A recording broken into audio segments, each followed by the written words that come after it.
There are new questions about a government loophole that allows illegal immigrants to get tax refunds even though they do not pay taxes. It's called the Additional Child Tax Credit.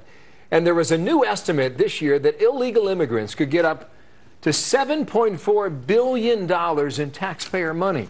Now, Caroline May is a reporter for the Daily Caller. She's been looking at this, and good morning to you, Caroline, there in Washington. What's the story here? Good morning, thanks for having me. Yeah, so the Additional Child Tax Credit allows illegal immigrants and pretty much anyone to apply for a tax benefit using just their taxpayer identification number, which is different from their Social Security number in that you don't need to be a citizen in order to have one. You just use that number in order to file your tax returns. And in filing those tax returns, you don't actually even have to be paying taxes in order to receive that benefit, that child tax credit. Who set up this law? That's a pretty good maneuver. I mean, that is the largest loophole you can find. Well, the earned income tax benefit is also sort of along the same sort of lines as that, but with that, that requires your Social Security number. So people have come out saying, you know, look, we should probably remodel this and fit it in terms of the earned income tax credit.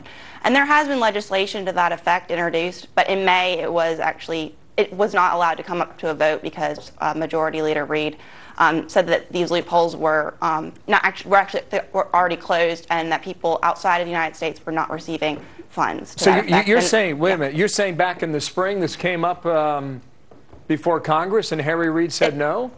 It did. This very issue came up before Congress, and there was legislation from Louisiana Senator Vitter and Senator Sessions that would have closed this loophole, but it was blocked. That effort was blocked by Senator Majority Leader Reid. Based on what, though, Caroline? Based on the idea that the people that legitimate filers, people who actually did deserve this tax credit, could fail to receive it due to the new even though they're regulation. Here illegally. Yes. Yeah. Well, you found one incident where 4 illegals claimed 20 children living with them. Yeah, they claimed four illegals claimed 20 children lived in their small trailer, and based on that claim, they were able to receive nearly $30,000 worth of Uncle Sam's money. 30 grand?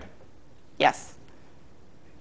In one instance. Were the kids even there, or did they make that up? Well, no, they were actually, some of them were located outside of the United States. So they weren't even here? No. Well, that's some easy money if you can get it, right? Always good work if you can get it. Yeah, but I think that was a fraudulent claim that was outside of the purview that this loophole would I see. allow. We did this story back in May, but it was not to the degree that it is today. In May, we reported about $4 billion in fraud. Yeah, and now this number is almost doubled to $7.4 billion. How is that possible? That number was based on 2010 numbers that came out of the Treasury Department's Inspector General report.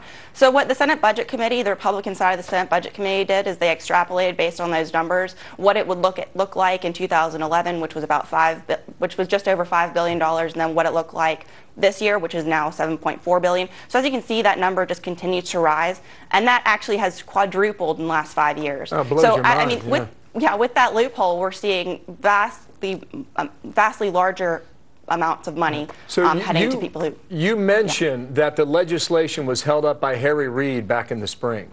Is there any effort to bring this back again?